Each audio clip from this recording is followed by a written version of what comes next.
So we're going to look at some ways of how keyboardists approach playing chords that we can apply to guitar. There's so many things we can do, but let's just whittle it down to 3 things, and let's just get right into it and start with number 1, a thing called spread triads. And if you're thinking, whoa, I don't even know what a triad is, don't worry about it. I'm going to go over all of this stuff, and if your head's still spinning with all these musical terms, also don't worry, because you just don't want to worry that much. But also, I just want you to walk away by the end of this with a different perspective of keyboard playing and guitar playing, and seeing a path of how you could eventually get this stuff down with some practice and dedication, and just have different set of ears on how you listen to music.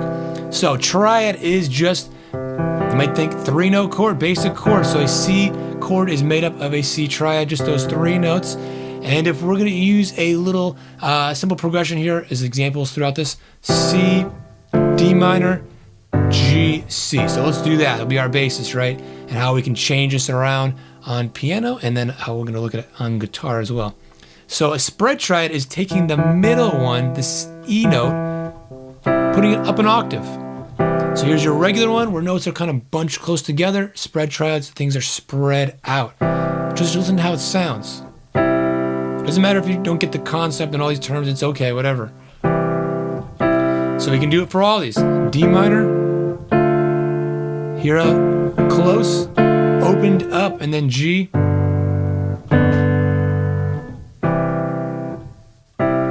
Right? So spread triads. Let's see now how that applies to guitar. So if we're looking at C, E, G, right? And then the D minor, and maybe our chords like this, back to that, we can put that E up here. So it's kind of like taking this, A shape of, this bar chord, the cage system one there, another term again. If you don't know what it is, don't worry about it. But taking that middle note, just take it out. And that ends up being C, G, E. So a spread triad in the root position C chord, right? And that just opens it up.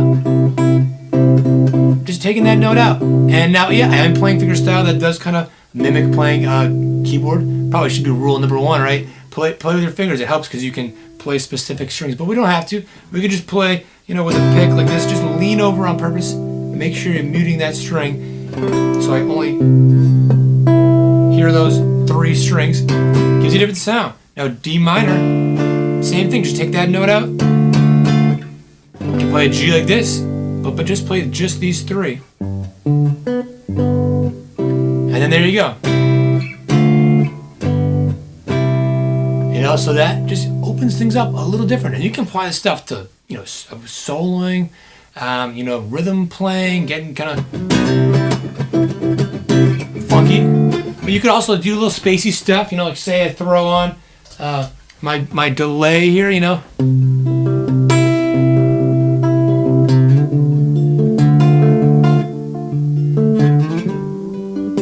do the G up here.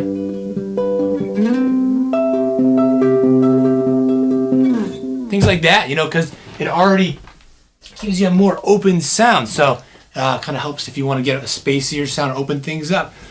So yeah, that's just scratching the surface. I'm not going to get into all the different ways of playing it, but just giving that idea to you so you can start exploring that on your own. But let's check out the next one.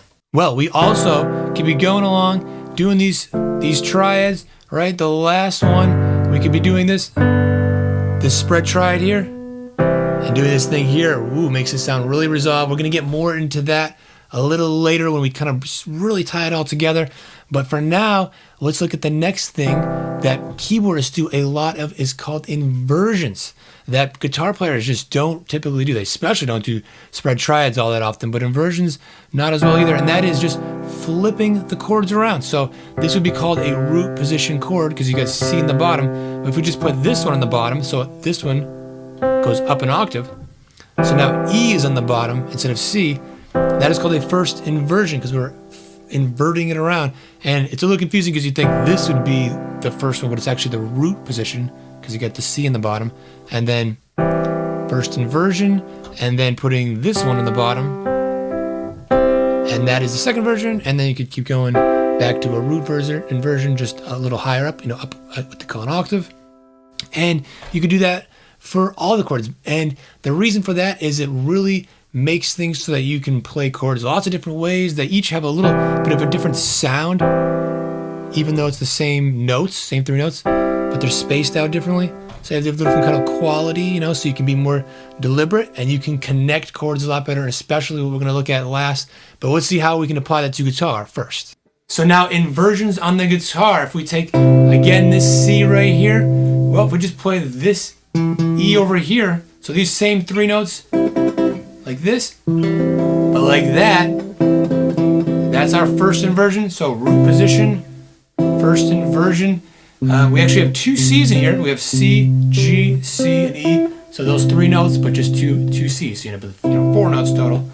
And then now you end up with 2 E's. And then this one, 2 G's. So it's part of this shape right here. If you're familiar with that one, just play the middle 4th. You're getting very specific. And then you can keep it easy. Just play the top ones here. Let's back to a C here. So, right? And now if you're doing a D minor, this one's a little tricky. Like that.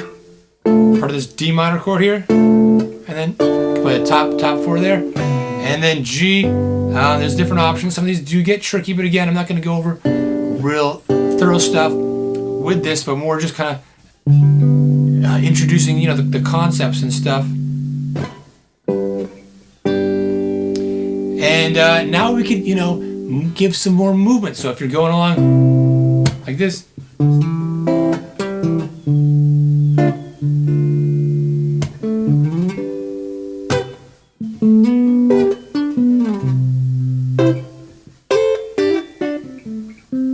there you go. So that was not just playing, you know, but like giving some movement, moving it along more like a keyboardist. So the last thing we're going to do, number 3, is a thing called voice leading, and that is looking at how you're voicing chords, which is specifically just each note. It's from the olden days, just choral music. And, you know, hundreds of years ago, they'd say, you know, you sing this, or they still say it now, but it started, you know, 1700 or something maybe. You sing that note, you sing that note. Oh, no, wait, you sing that note, and it's now a different voicing because you're talking about a specific voice. So for this chord right here, this is a way of voicing C. Doing the spread triad, a different voicing. Doing the first inversion, yet a different voicing, yet it's all the same 3 notes. Now voice leading is when we're thinking not just the notes of a chord in one moment, but where they're going next, where it's leading. So the whole idea is we're getting very intentional on the notes we're playing and not just playing chords, that shapes that we've learned on guitar. You know, it's a good start, but we want to eventually learn lots of shapes and then learn how to really know what's going on with them and how to like really intentionally move from one to the other so we can control our sound better, you know? So if you're going along, say you're going up from C, D minor, G, back to C again, you're just jumping around a bunch, sounds okay, but if we go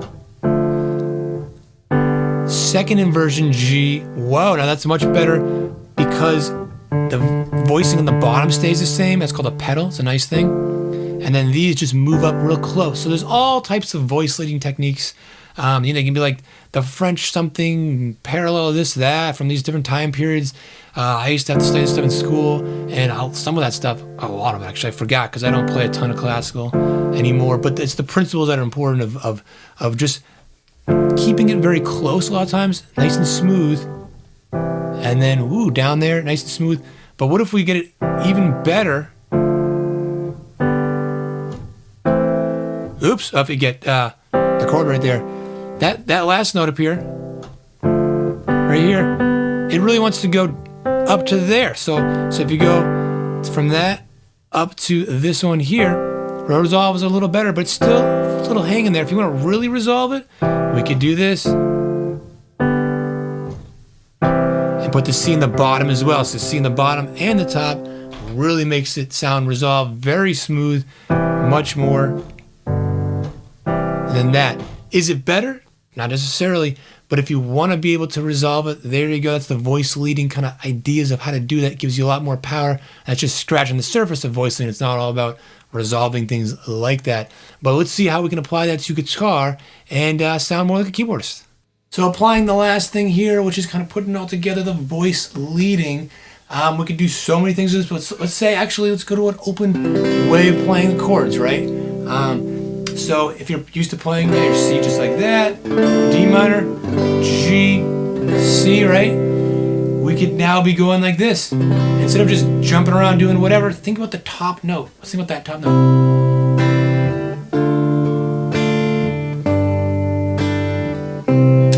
So I got a little specific melody going there. So I was going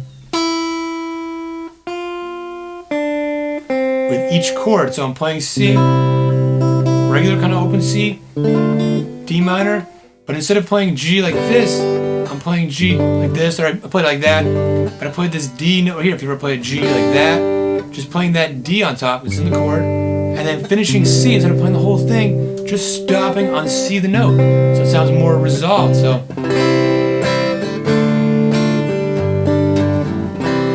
and there you go. You're getting very specific. Let's get one more way.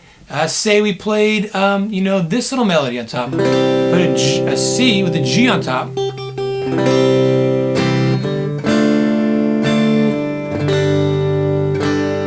And then maybe we threw in an inversion there. So you play a G, but over the B note. So it's a first inversion G chord. And then that makes the note in the bottom go up to a C. So that's very good voice leading. And actually, that's another thing called counterpoint, where the bottom note is going up, top note is going down. Or isn't people like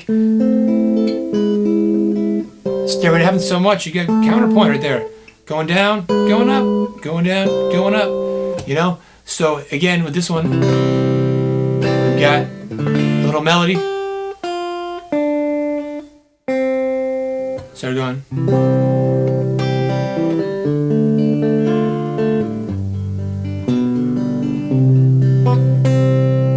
There you go. Much different than just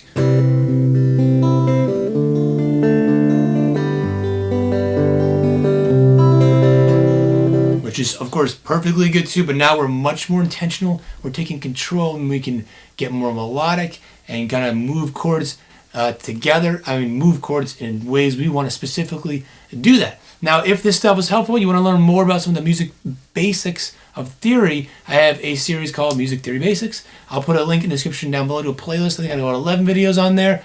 And if you want to just check it out, click on it, and then you can jump ahead to other ones. It starts right at the beginning and just kind of builds off each one. But there's a whole bunch on triads if you want to know more about the building blocks of chords. So hit that subscribe button if you like this and you want to check out more. And I'll see you in the next video.